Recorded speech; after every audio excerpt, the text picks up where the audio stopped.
Shalom,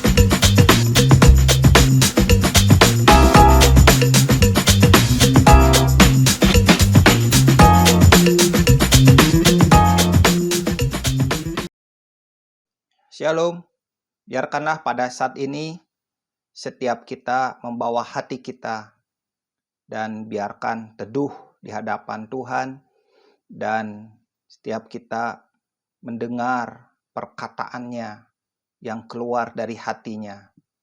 Dan biarkan juga setiap hati kita terbuka kepada Tuhan dan biarkan Tuhan yang berbicara dan beracara dalam hati kita.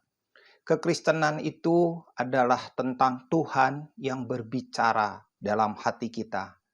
Dan itu adalah hal yang menghidupkan, yang membuat kita hidup dan yang membuat kita lebih hidup. Karena itu pada kesempatan ini saya ingin mengajak setiap saudara kita berdoa. Tuhan Yesus, kami berdoa di dalam nama Yesus, memohon anugerah-Mu dicurahkan atas kami semua dan biarkan setiap kami diurapi Tuhan untuk mendengar perkataannya, untuk menangkap apa yang menjadi isi hatinya, dan biarkan hati kami terbuka di hadapan-Mu. Terima kasih Tuhan, di dalam nama Tuhan Yesus, urapi hamba-Mu ini. Biarkan Engkau yang menjaga dan mengurapi lidah bibir hamba-Mu ini untuk menyampaikan pesan-pesan Tuhan bagi umat Tuhan dimanapun mereka berada. Di dalam nama Yesus. Amin. Saudara, pada kesempatan ini saya ingin mengajak Anda untuk memahami tentang prinsip kehidupan. Di dalam kehidupan ini ada banyak prinsip kehidupan dan saya ingin menyampaikan 3 prinsip kehidupan untuk Anda dimanapun engkau berada. Prinsip kehidupan yang pertama adalah air laut yang tidak masuk ke dalam perahu. Dalam kehidupan ini ada banyak peristiwa yang terjadi, seperti ombak laut yang menerpa kapal hidup kita. Selama ombak laut itu terus menerpa, itu tidak akan menjadi masalah. Ada kalanya ombak laut itu menerpa dengan lembut, dan ada kalanya juga ombak laut itu menerpa hidup kita dengan ganas tanpa belas kasihan. Tetapi masalahnya bukan seberapa keras ombak itu menerpa hidup kita. Bukan seberapa kuatnya ombak laut itu berusaha untuk menghancurkan hidup kita. Dan seberapa kuatnya ombak laut itu berusaha untuk menenggelamkan kita. Bukan itu poinnya. Tetapi yang paling penting adalah bagaimana air laut itu masuk ke dalam hidup kita. Itu yang akan menenggelamkan kita. Jadi, banyak peristiwa yang terjadi dalam hidup kita, selama itu tidak masuk seperti air laut dalam perahu, itu tidak akan menenggelamkan hidup kita. Tetapi kalau peristiwa-peristiwa yang kita alami, itu menyebabkan hidup kita tenggelam, itu berarti air laut itu masuk ke dalam perahu. Kehidupan ini kita harus tahu, selama air laut tidak masuk ke dalam perahu kita, apapun peristiwa yang terjadi, apapun peristiwa yang menggoncang, apapun peristiwa yang berusaha untuk menghancurkan dari luar, selama dalamnya tidak hancur, selama dalamnya tidak goyah, selama dalamnya tidak tenggelam, tidak akan mempengaruhi hidup kita. Tetapi seringkali yang terjadi atas kita, ada banyak peristiwanya itu bukan di luar. Peristiwanya bukan sesuatu yang dari luar ke dalam, tetapi di dalam hati kita yang seringkali porak-poranda. Di dalam kita yang seringkali berantakan. Di dalam kita yang seringkali menimbulkan huru-hara. Dan itu menimbulkan kekacauan-kekacauan yang menyebabkan hidup kita dari dalam itu yang sempoyongan. Dari dalam yang membuat kita tidak berdaya. Dari dalam yang membuat kita lemah. Dari dalam yang membuat kita tidak berdaya. Itu urusan karena air laut yang ada di dalam hidup kita. Jadi, apa yang harus kita lakukan? Buanglah air laut dari perahu hidup kita. Buanglah segala sesuatu yang berusaha menenggelamkan kita. Buanglah segala sesuatu yang bisa menghancurkan hidup kita dari dalam. Selama dalamnya bersih, selama dalamnya kokoh, selama dalamnya kuat, tidak ada goncangan apapun, tidak ada peristiwa apapun, tidak ada satu peristiwa yang sanggup menghancurkan sesuatu yang di dalamnya kokoh dan kuat. Itulah prinsip kehidupan.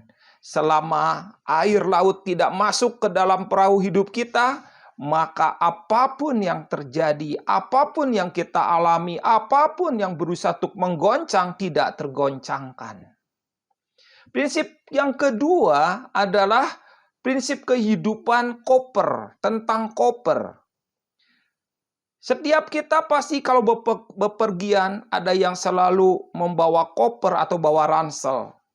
Dan di dalam prinsip koper ini, apapun yang kita bawa harus benar-benar yang penting. Kita nggak bisa membawa segala sesuatu yang kita inginkan masuk ke dalam koper hidup kita. Seberapa besar koper hidup kita? Seberapa banyak yang kita sanggup bawa? Dan seberapa penting kita harus membawanya. Selama hidup kita tahu yang penting, maka yang tidak penting menjadi tidak berguna.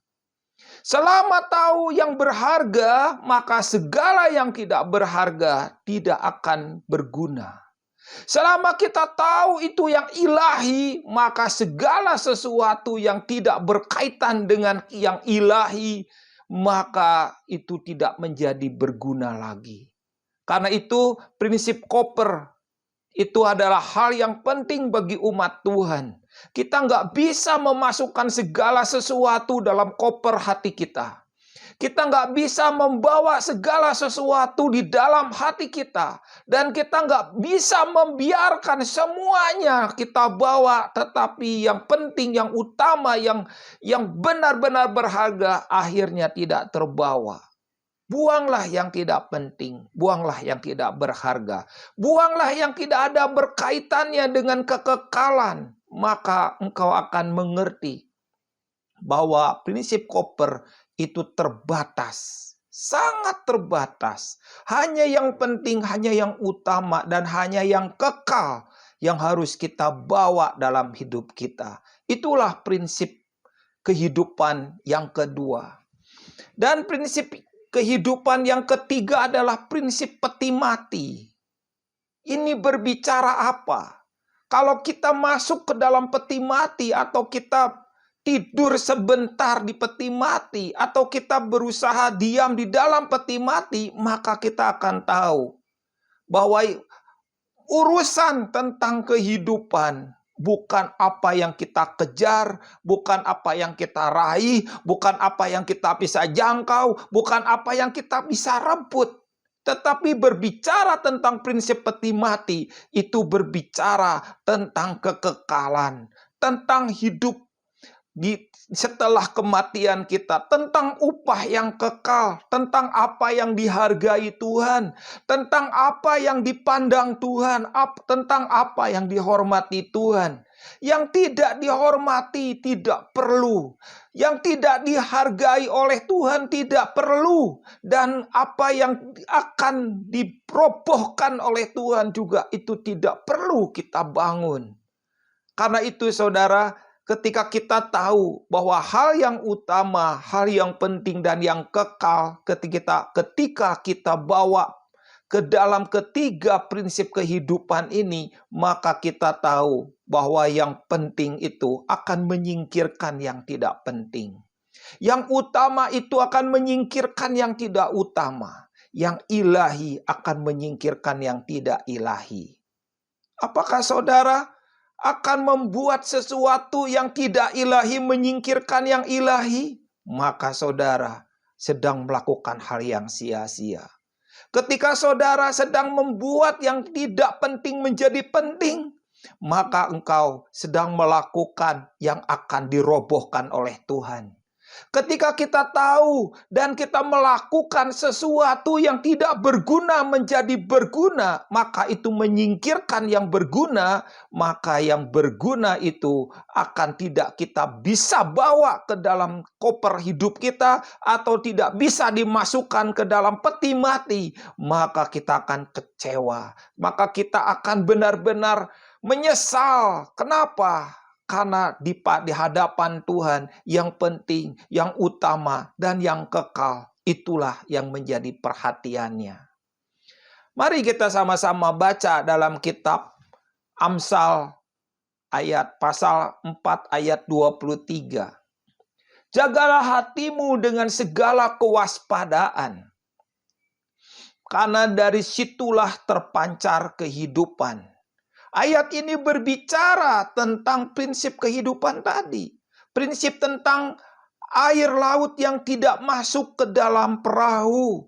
Prinsip tentang koper yang mengutamakan yang utama, mementingkan yang penting, dan menyingkirkan yang tidak utama dan tidak penting. Dan prinsip peti mati yang harus ditaruh dalam hidup kita yang berkaitan dengan kekekalan. Ayat ini berbicara jagalah hatimu dengan segala kewaspadaan. Urusan menjaga hati adalah urusan kita, tanggung jawab kita, bukan tanggung jawab Tuhan. Tuhan menyerahkan hati hidup kita ke tangan kita masing-masing. Kalau kita membiarkan hati kita, kondisi hatinya rapuh, rusak, penuh sampah, banyak luka, banyak sampah, banyak berhala, banyak hal-hal yang membuat hidup kita menjadi tidak dapat berdiri di hadapan Tuhan. Hati kita begitu berat sekali. Hati kita penuh dengan beban, kekecewaan, kemarahan, sakit hati. Hati kita penuh dengan hal-hal yang gelap di hadapan Tuhan. Karena itu hati kita tidak dapat melihat sesuatu terang Tuhan. Hati kita nggak bisa menangkap maksud Tuhan. Hati kita begitu tertutup rapat sehingga kita nggak bisa mengenali perkataannya, tidak bisa mengenali kebenarannya. Maka saudara harus menggunakan prinsip kehidupan tadi. Ada banyak yang kau masukkan dalam hatimu. Ada banyak hal yang membuat hatimu menjadi berat. Sulit untuk bisa diajak naik oleh Tuhan. Hatimu begitu tergopoh-gopoh, kelelahan. Hatimu begitu tidak sanggup untuk, tidak punya kemampuan, tidak punya stamina. Kenapa? Karena terlalu banyak yang kita izinkan masuk. Karena itu firman Tuhan berkata, jagalah hatimu dengan segala kewaspadaan. Kita menjaganya. Mana yang boleh masuk, mana yang tidak boleh masuk. Mana yang harus masuk dan mana yang tidak diizinkan dan dilarang masuk. Itu benar-benar kita waspadai. Karena itu firman Tuhan berkata, jagalah hatimu dengan segala kewaspadaan, karena dari situlah terpancar kehidupan. Kehidupan itu akan memancar ketika hati kita bening, ketika hati kita murni, ketika hati kita penuh kepasrahan, hati kita penuh dengan firman Tuhan, hati kita penuh dengan suara Tuhan, hati kita penuh dengan pertobatan, hati kita penuh dengan kerinduan akan Tuhan, dan hati kita mau diterangi oleh Tuhan. Segala yang tidak beres, segala yang tidak benar, Tuhan mau urusi. Dan ketika kita bawa hati kita kepada Tuhan, pada saat itu juga, maka firman Tuhan itu akan terjadi, bahwa dari situlah terpancar kehidupan. Ada banyak orang hatinya tidak memancarkan kehidupan, hatinya penuh dengan kegelapan, hatinya penuh dengan kekecewaan, hatinya penuh dengan perkara-perkara yang tidak sanggup memancarkan kehidupan. Pada saat ini, saudara, saya ingin berdoa untuk saudara. Tuhan Yesus, biarkanlah siapapun umat Tuhan yang saat ini menyimak kebenaran firman Tuhan tentang prinsip kehidupan. Saat ini juga dijamah oleh Tuhan. Biarkanlah Tuhan berbicara tentang 3 prinsip kehidupan di hadapanmu. Biarkan Tuhan berkata-kata kepada mereka. Biarkan Tuhan beracara di hati mereka. Hamba-Mu ini berdoa kepadamu Tuhan. Biarkan Roh Kudus di tempat mereka berada, mulai berkata-kata kepada mereka, mulai menjamah hidup mereka, dan mulai mengubah sesuatu yang ada di dalam hati mereka. Berkata-katalah ya Tuhan, beracaralah ya Tuhan di hati umat Tuhan ini. Terima kasih Tuhan untuk kebenaran Tuhan pada saat ini. Saudara, ketika hati kita memancarkan kehidupan, itu artinya kita menyampaikan pesan Tuhan kepada banyak orang. Itu artinya kita menyampaikan hati Tuhan. Itu artinya kita menyampaikan ada banyak perkara yang menyembuhkan. Bukan mematikan, memberkati, bukan mengutuki, memeluk, bukan mengusir orang. Tetapi membuat kita makin mengerti bagaimana hidup di hadapan Tuhan. Mengajar dan mendidik jemaat dalam takut akan Tuhan. Karena itu biarkanlah umat Tuhan memiliki hati yang memancarkan kehidupan. Maka Tuhan beracara penuh dalam hidupmu dan Tuhan bergerak indah dalam hidupmu.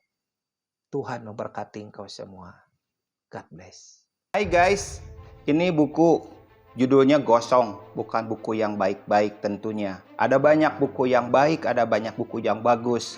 Tapi saya ingin menulis buku yang tidak baik dan tidak bagus, bahkan tidak sopan. Kenapa? Karena buku ini bercerita tentang rumah roti tanpa roti, di mana pada waktu itu Naomi dan sekeluarga harus pergi meninggalkan Bethlehem. Kenapa harus meninggalkan Bethlehem?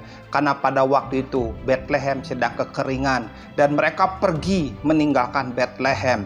Dan pada waktu itu juga terjadi dalam peristiwa di mana Hana harus pergi ke Imam Eli, di mana pada waktu itu rumah roti tanpa roti juga. Hari ini juga ada banyak gereja tanpa perkataan Tuhan, tanpa pesan Tuhan, tanpa hati Tuhan. Yang ada adalah memompa semangat, memotivasi supaya hidup bersemangat. Tetapi yang dibutuhkan umat Tuhan hari ini adalah semangat yang bukan dari dunia, tetapi hidup bergairah untuk melayani Tuhan.